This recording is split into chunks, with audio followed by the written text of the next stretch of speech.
QQQ, right? So because it holds that, Apple is going to replicate QQQ, right? And QQQ is going to replicate Apple, vice versa. Now, if Apple is showing weakness to me, right? If Apple is showing weakness to me and and QQQ is not showing weakness, right? QQQ is just consolidating, right? Yes, yeah. So therefore, you understand based off the edge and just the experience you have in the markets, like this is going to run to the downside, right? And the probability of it running to the downside is much more increased because if QQQ also drops, Apple will drop much further than QQQ, and therefore we play the correlation more than the run on liquidity. I do something similar. So when I'm trading, I trade EU and GU, Euro dollar and GBP dollar only, and you'll notice that the dollar is the common pair, and therefore a lot of the time the price that is affected through dollar will map into both, and therefore EU and GU will move very similarly. And then as one of my criteria, because it's hard sometimes to know when you don't have the real orders, what is a run of liquidity versus a real move, because they will overlap. For price to go up, it might be break retest up, and price to a run of liquidity is up down. But you have that point in the middle where it's both there. So you have to have criteria to differentiate the two, and one of them is looking at the other thing, which is exactly what you're doing, to see does it support or is it a fake out, and if they're a mirror, is there a divergence or not, which I like. The other thing I wanted to tap into, what is like normal expected gains? What is a reasonable gain once you've got a good edge? More so because in trading, it's quite misunderstood, and people make their gains based on what they want to make in terms of dollars. So they're like, okay, if I started with $1,000 account, I'm better off, instead of working at McDonald's, it's only worth my time to make thousands of dollars. Otherwise, I might as well go get a job, because if I'm making 2%, 5% on a $1,000 account, it's not worth anyone's time. So then it becomes either I chase really large percentage gains or get more capital, and then prop firms becomes the great thing.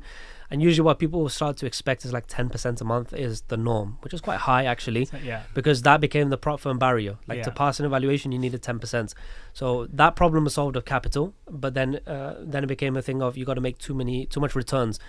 So what I think is a more reasonable gain is between obviously losing months, but normal is like between 1 to 5, 1 to 10%. That's the normal range, but I'm gathering a sense of in dollar amounts you can make a lot more because of the way you can manipulate your risk and the percentage gains you can have. So can you grow a lot faster in options compared to Forex? So I've seen the stats on the prop firms. I think the top, what was it, FTMO, they said that the top traders make about 3%, like the top traders make about, I saw that news article or something. But the main thing with options is you don't need that much capital, right? Like, because some of these option contracts, of course, like some of them are going to be like $20, which is about $2,000. So how much money do you need as a beginner to actually be worth someone's time? That you can actually pull out $1,000. I would still enter in with about $2,000 to $3,000, just to enter in and see how the market actually moves. The main thing I always tell everybody in the beginning is you're gonna lose money. You're 100% going to lose money in the markets, especially with options. You're 100% going to lose money, right? And so the main thing that I tell them is just come in with money that you are willing to lose. This money, you are going to lose it for a fact, but it's your learning phase, right?